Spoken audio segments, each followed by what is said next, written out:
Assalamualaikum warahmatullahi wabarakatuh. Untuk kuliah metodologi penelitian dan penulisan ilmiah kali ini kita akan membahas di bagian penutup, yaitu di bab 5 kesimpulan dan saran, daftar pustaka dan lampiran. Untuk video tentang pembahasan dan hasil dan pembahasan itu ada di video sebelumnya. Kita sudah membahas bagaimana caranya dari data-data yang kita dapat, bagaimana kita menguraikannya di hasil, dan membahasnya nanti di pembahasan. Nah, berikutnya, setelah kita tahu data kita, setelah kita bahas, maka kita perlu merumuskan suatu kesimpulan. Dan nanti diakhiri dengan memberikan saran. Nah, apa isi nanti dari kesimpulan kita? Yaitu kesimpulan itu menjawab dari rumusan masalah yang sudah kita buat. Jadi rumusan masalah kalau kembali mengingat di bagian pembahasan tentang bab pertama yaitu pendahuluan, setelah latar belakang, di situ ada rumusan masalah. Nah, di rumusan masalah kita sudah menanyakan apa masalah yang akan kita teliti pada penelitian ini. Nah, di kesimpulan itu kita jawab pertanyaan tadi secara singkat. Nah, terus yang perlu diperhatikan juga bahwa kesimpulan ini ditarik hanya dari data yang didapatkan selama penelitian, bukan dari literatur. Jadi di pembahasan, kita kan membahas, kita bandingkan data-data kita dengan data-data yang ada di literatur. Ada yang bertolak belakang, ada yang sama, ada yang mendukung misalnya. Nah, nanti di kesimpulan, yang si hasil dari literatur itu tidak disebutkan lagi. Jadi yang di kesimpulan ini hanya hasil yang kita dapatkan dari kegiatan penelitian kita, tanpa ada rujukan ke literatur. Contoh, misalnya kita punya rumusan masalah. Biasanya rumusan masalah lebih dari satu, tapi di sini kita ambil satu contoh dari satu rumusan masalah. Yaitu rumusan masalahnya bagaimana pengaruh suhu pengeringan terhadap kadar vitamin C cabai kering. Nah, di sini penelitiannya kemungkinan ini hanya saya buat-buat ya. Tapi kalau dari rumusan masalahnya kita bisa bayangkan bahwa dia punya beberapa suhu pengeringan. Dia mengeringkan cabai pada beberapa suhu, lalu dia lihat hasilnya, cabai kering ini, berapa kadar vitamin C-nya setelah dikeringkan pada suhu yang berbeda-beda tersebut. Nah, berarti kesimpulannya kita harus menjawab pertanyaannya. Pertanyaannya adalah bagaimana pengaruh suhu. Nah, maka di kesimpulan kita sebutkan, suhu pengeringan berpengaruh nyata terhadap kadar vitamin C cabai kering. Jadi di sini mungkin si penelitinya telah menguji secara statistik dan dia mendapatkan hasil bahwa suhunya berpengaruh nyata. Nah, di sini perlu diperhatikan setiap kita menyatakan ada berpengaruh nyata, maka kita tuliskan P-nya, nilai P-nya. Jadi, suhu pengeringan berpengaruh nyata dalam kurung P kecil dari 0,05. Ini menunjukkan bahwa kita pakai taraf signifikansi 95%.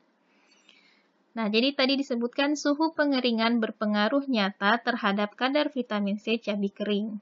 Pengaruhnya bagaimana? Kita jelaskan.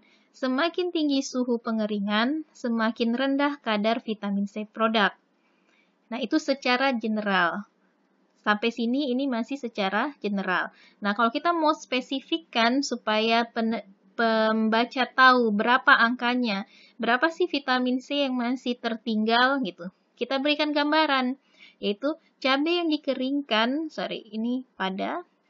cabai yang dikeringkan pada suhu 40 derajat Celcius mengandung 1% vitamin C, sedangkan cabai yang dikeringkan pada suhu 100 derajat Celcius hanya mengandung 0,1% vitamin C. Nah, di sini perhatikan bahwa tidak semua perlu kita sebutkan. Di sini dia hanya 40 derajat Celcius dan 100 derajat Celcius. Dengan asumsi 40 derajat Celcius itu adalah suhu yang paling rendah dan 100 adalah suhu yang paling tinggi. Tadi kan kesimpulannya, semakin tinggi suhu pengeringan, maka semakin rendah kadar vitamin C produk.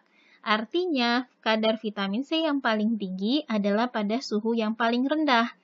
Dan kadar vitamin C yang paling rendah ada pada suhu yang paling tinggi.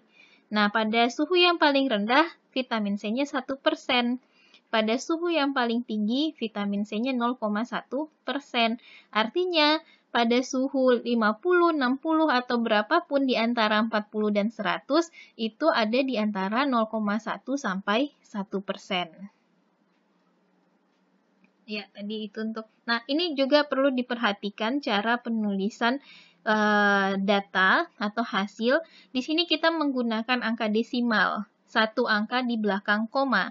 Nah, kalau kita menggunakan angka desimal, maka jumlah angka di belakang koma itu harus sama.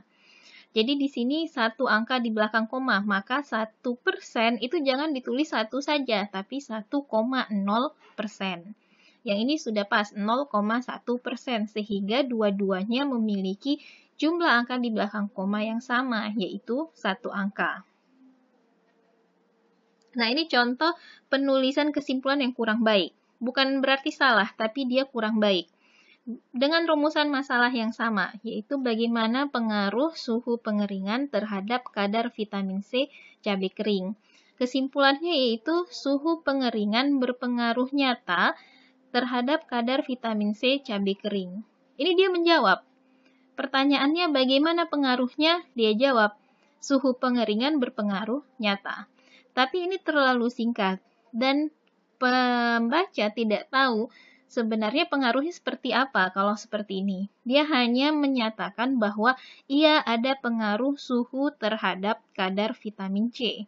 Tapi pengaruhnya seperti apa? Apakah suhunya menurunkan kadar vitamin C atau justru suhu pengeringan semakin tinggi malah meningkatkan vitamin C? Itu tidak dijelaskan di sini. Maka kesimpulannya ini termasuk yang kurang baik. Atau misalnya di sini, dia mengatakan bagaimana pengaruh suhu? Terus jawabannya, cabai yang dikeringkan pada suhu 40, 60, 80, dan 100 derajat Celcius mengandung vitamin C secara berturut-turut 1, 0,5, 0,2, dan 0,1%. Nah, di sini dia menyebutkan, hanya menguraikan saja data yang dia dapatkan dan menyuruh pembaca untuk mengartikan sendiri maksudnya apa.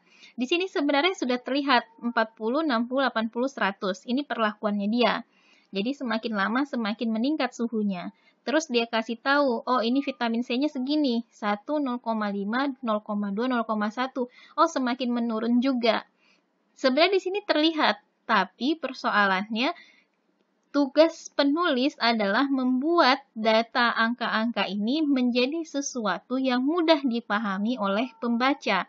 Kalau seperti ini, dia hanya menguraikan saja tanpa memberikan suatu pemikiran atau menyimpulkan artinya apa. Seharusnya diberi kesimpulan seperti tadi, yaitu disebutkan bahwa semakin tinggi suhu pengeringan, semakin rendah kadar vitamin C produk. Dengan kata-kata ini lebih memudahkan bagi pembaca untuk mencerna apa sih arti dari hasil yang kita dapatkan. Contoh yang kedua, misalnya masih yang tentang pengeringan cabai tadi. Ini rumusan masalah yang keduanya. Yang pertama tadi dia ingin tahu pengaruh suhu terhadap kadar vitamin C. Terus rumusan masalah yang kedua, misalnya bagaimana pengaruh suhu pengeringan terhadap kualitas sensori cabai kering. Berarti sama seperti tadi, ada beberapa suhu pengeringan, terus dia lakukan uji, tapi kali ini ujinya uji organoleptik untuk mengetahui kualitas sensori dari cabai kering. Nah, kesimpulannya apa? Ini contohnya yaitu suhu pengeringan mempengaruhi kualitas sensori cabai kering, terutama pada warna, aroma, dan tingkat kepedasan cabai. Nah, di sini sampai di sini, ini sebenarnya sudah menjawab bagaimana pengaruhnya. dia bilang bahwa suhu pengeringan mempengaruhi kualitas sensori cabai. Nah, di sini dia sudah juga bagus memberikan spesifik sedikit tentang apa yang dipengaruhi, yaitu pada warna, aroma, dan tingkat kepedasan. Nah, terus ada penjelasan lebih lanjut. Semakin tinggi suhu pemanasan menyebabkan warna menjadi semakin gelap, aroma cabai menurun, dan tingkat kepedasan berkurang. Nah, inilah pengaruhnya. Disebutkan di awal bahwa suhu mempengaruhi. Pengaruhnya seperti apa? Dia jelaskan di kalimat yang kedua ini. Terus disebutkan bagaimana dengan tingkat kesukaannya. Jadi biasanya dalam suatu penelitian untuk sensori itu ada uji kesukaan dan ada uji deskriptif. Nah, yang di sini ini dijelaskan tentang hasil deskriptifnya. Terus bagaimana dengan kesukaannya dia jelaskan di kalimat selanjutnya. Secara keseluruhan, panelis menyukai cabai yang dikeringkan pada suhu 40 derajat Celcius. Jadi di sini sudah disebutkan langsung mana yang disukai dan ketahuan juga yang disukai itu seperti apa. Berarti ya warnanya tidak gelap, aroma cabenya paling kuat, dan tingkat kepedasan yang paling tinggi. Karena 40 derajat Celcius tadi adalah merupakan suhu yang paling rendah.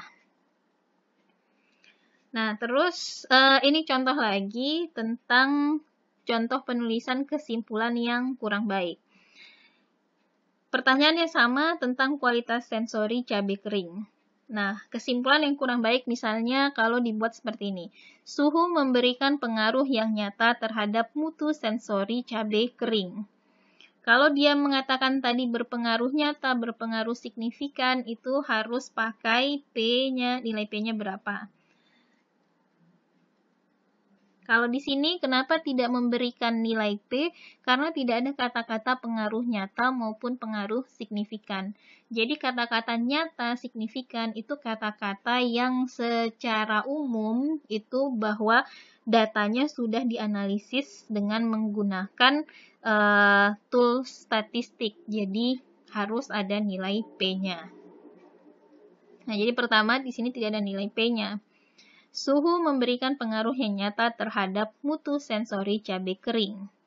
Cabai perlakuan P1 merupakan sampel dengan perlakuan terbaik. Skor kesukaan untuk P1 yaitu warna 3,7, rasa 3,6, aroma 4,1, dan tekstur 4,2.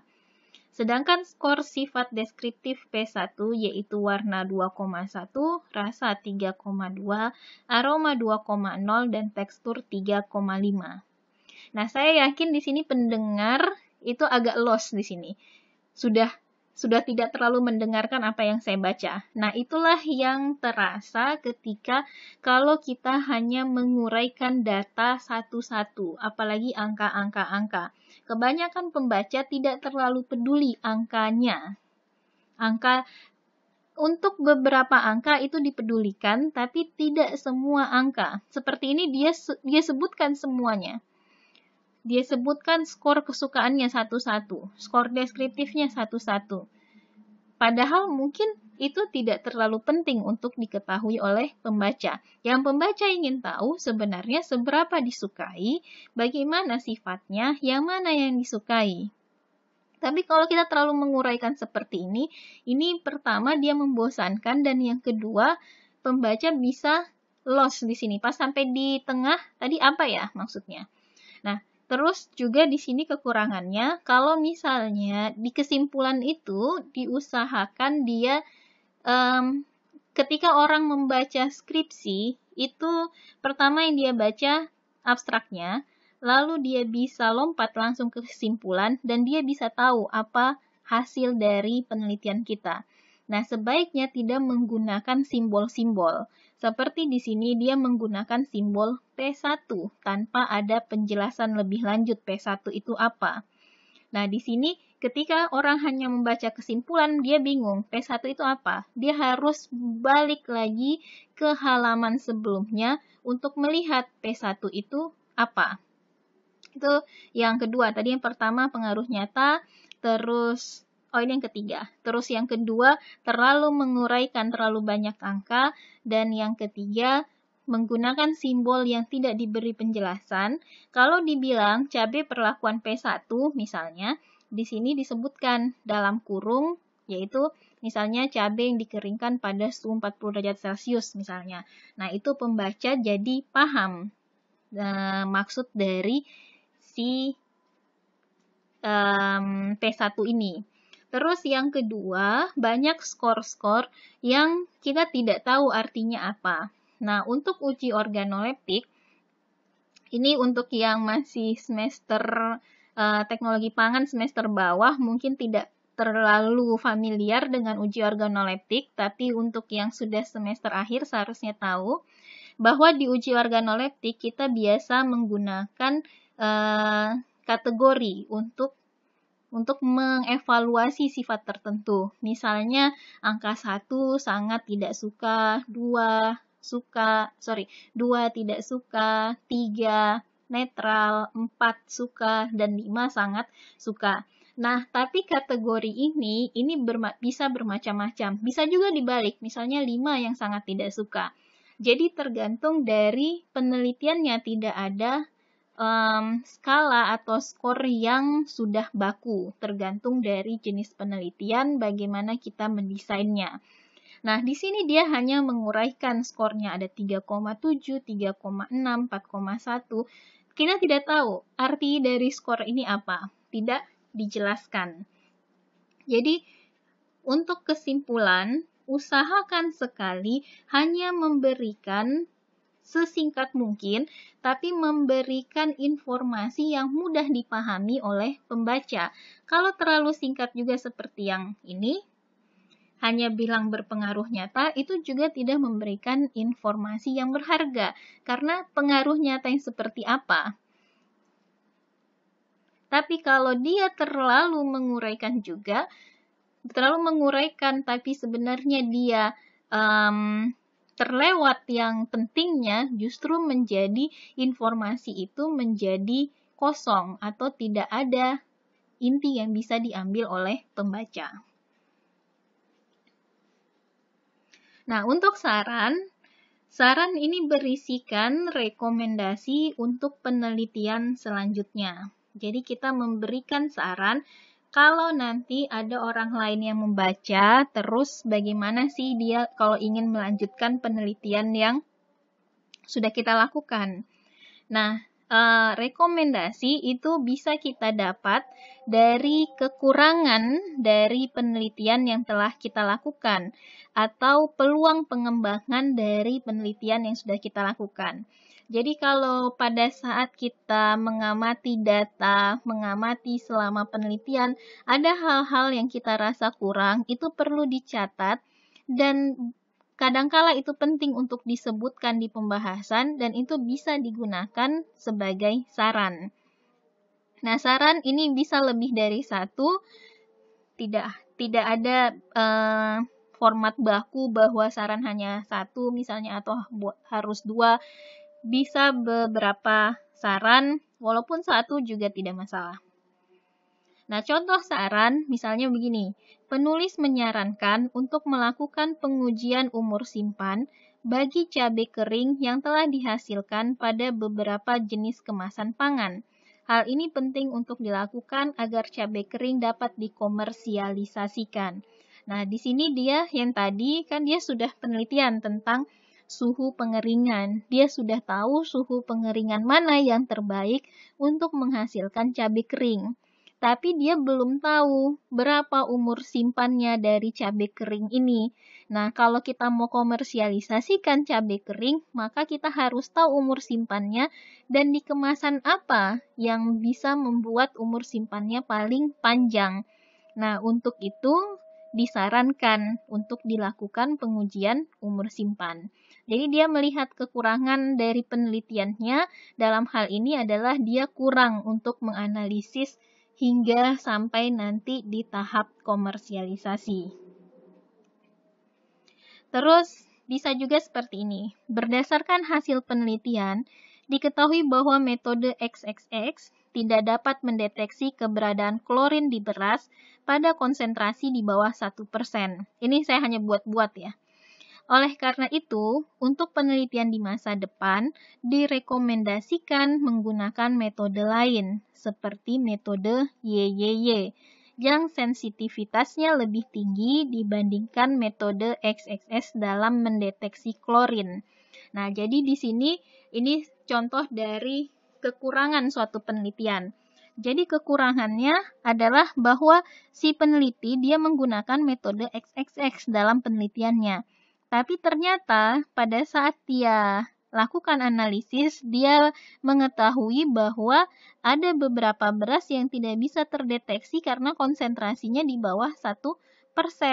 Nah, oleh karena itu dia menyarankan untuk penelitian selanjutnya jangan pakai metode XXX, tapi coba pakai metode lain. Contohnya metode apa? Mungkin saja metode Y. Karena kenapa? Karena sensitivitasnya lebih tinggi dibandingkan metode X.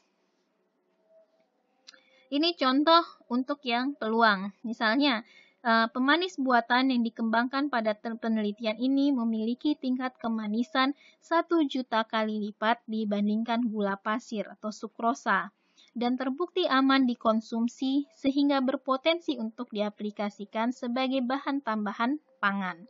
Jadi dia sudah mengatakan bahwa ini peluang besar loh, ini produk sudah bagus, sudah nilai kemanisannya tinggi, sudah dibuktikan juga bahwa dia aman untuk dikonsumsi, maka apa selanjutnya? Oleh karena itu, penulis menyarankan untuk melakukan studi kelayakan usaha dan peluang pasar bagi produk pemanis buatan tersebut.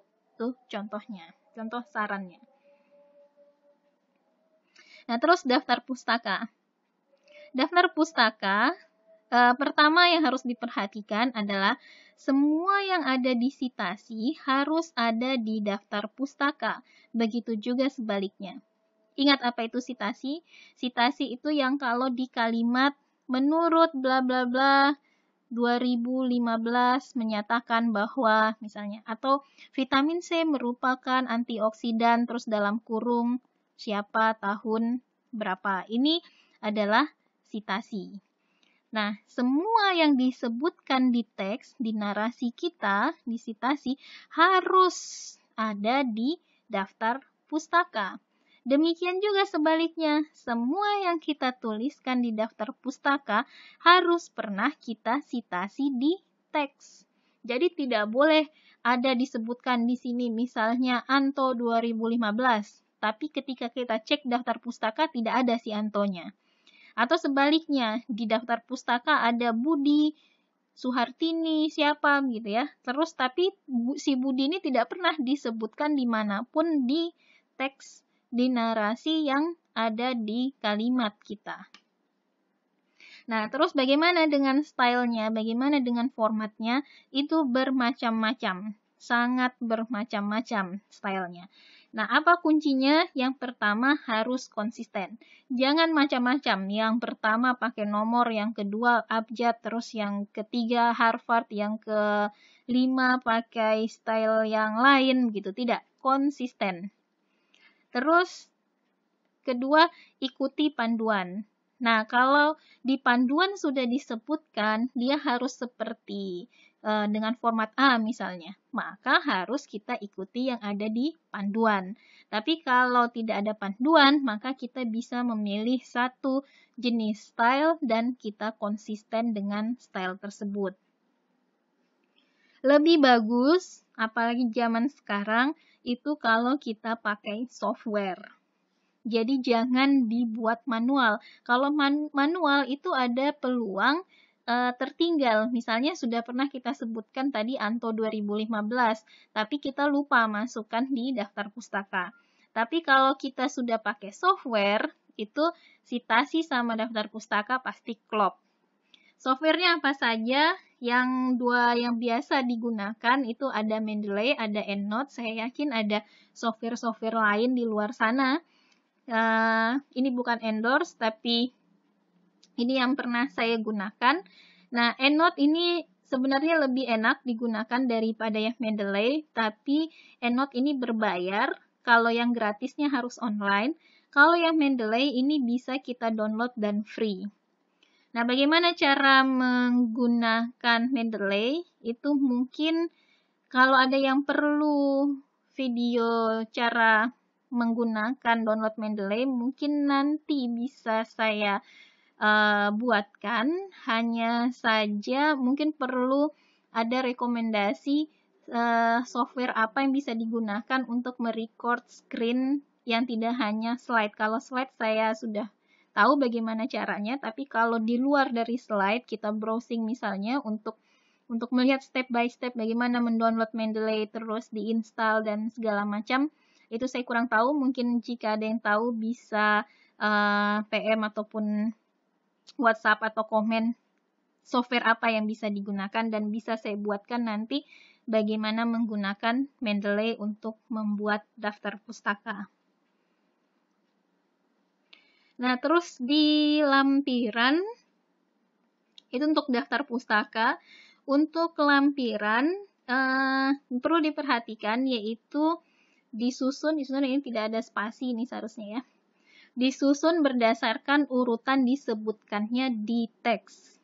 Jadi bukan asal-asal saja. Yang saya mau, data mentah untuk kadar air duluan, setelah itu data mentah untuk kadar abu, setelah itu data mentah untuk kadar protein. Bukan. Tapi dia disusun berdasarkan urutannya disebutkan. Misalnya di metode disebutkan yang pertama adalah prosedur, detail dari prosedur analisis kadar air dapat dilihat pada lampiran 1 misalnya. Nah, itu yang pertama kali disebutkan. Maka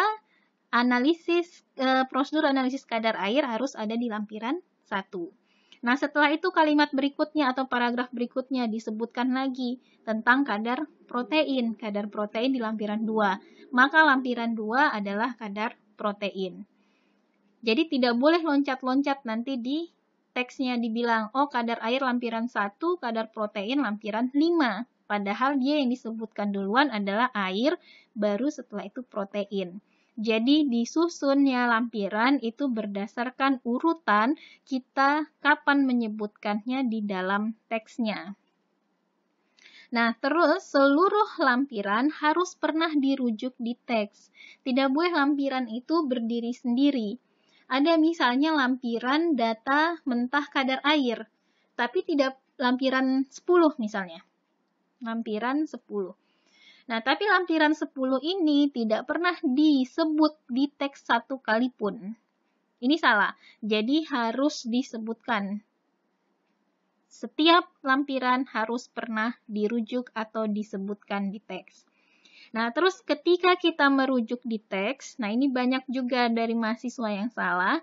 Saat merujuk di teks, kita harus gunakan huruf kapital di awal kata lampirannya. Karena ini adalah judul. Seperti kemarin tabel itu T-nya besar. Gambar tabel 10 misalnya. Gambar 5, maka G-nya dan T-nya huruf besar. Begitu juga dengan lampiran. Misalnya prosedur kadar air dapat dilihat pada lampiran 3, L-nya besar dan langsung diberi nomor. Ingat, nomornya sesuai dengan urutannya muncul di dalam teks. Nah, terus apa saja isi dari lampiran? Apa saja yang bisa dimasukkan ke dalam lampiran? Yaitu aturan umumnya yang di lampiran itu adalah hal-hal yang jika tidak ada, itu tidak akan mempengaruhi pemahaman pembaca akan isi dari tulisan. Jadi dia bukan sesuatu yang sangat penting atau inti dari tulisan. Karena kalau inti dari tulisan, maka dia harus ada di badan teksnya. Jadi di lampiran itu hanya merupakan informasi pelengkap yang membantu pembaca untuk memahami arti dari tulisan kita. Tapi kalaupun itu tidak ada, tidak masalah. Nah, jadi contohnya apa saja? Misalnya data mentah. Jadi rata-ratanya, standar deviasinya itu sudah ada di hasil. Pembaca sudah tahu. Tapi kalau pembaca ingin tahu data mentahnya, maka dia bisa lihat di lampiran. Terus prosedur yang rinci. Nah, prosedur yang singkatnya itu bisa kita sebutkan di metode. Jadi si pembaca sudah mendapatkan gambaran bagaimana prosedur analisis misalnya. Menggunakan apa? Misalnya menggunakan metode grafimetri. Nah, si pembaca sudah mendapatkan gambaran, oh pakai metode grafimetri. Nah, prosedur rincinya seperti apa? Itu bisa di lampiran. Terus juga foto-foto kegiatan, misalnya untuk bukti bahwa penelitian telah dilakukan. Kalau foto sampelnya dan ingin menunjukkan warna dari sampel, itu kan inti dari hasil penelitian kita. Maka itu sebaiknya dimasukkan di hasil, bukan di lampiran. Terus juga bisa rincian output dari statistik. Kalau kita pakai ANOVA atau kita pakai uji lanjut, itu kan ada outputnya. Nah, yang kita masukkan ke hasil kan hanya misalnya ada huruf A, B, C yang menyatakan beda nyata atau tidak. Nah, outputnya di situ kan banyak, ada nilai F, ada nilai signifikan, dan sebagainya. Itu dimasukkan ke lampiran. Ya, demikian tentang mulai dari kesimpulan dan saran hingga lampiran. Jadi sudah mahasiswa yang mengambil mata kuliah Metopel ini seharusnya sudah mengetahui dari awal bagaimana kita menyusun judul hingga menyusun lampiran. Jadi saya harap nanti untuk tugas itu memang hanya sampai ke membuat proposal, tapi sudah ditulis dengan mengikuti kaidah-kaidah penulisan ilmiah. Terima kasih.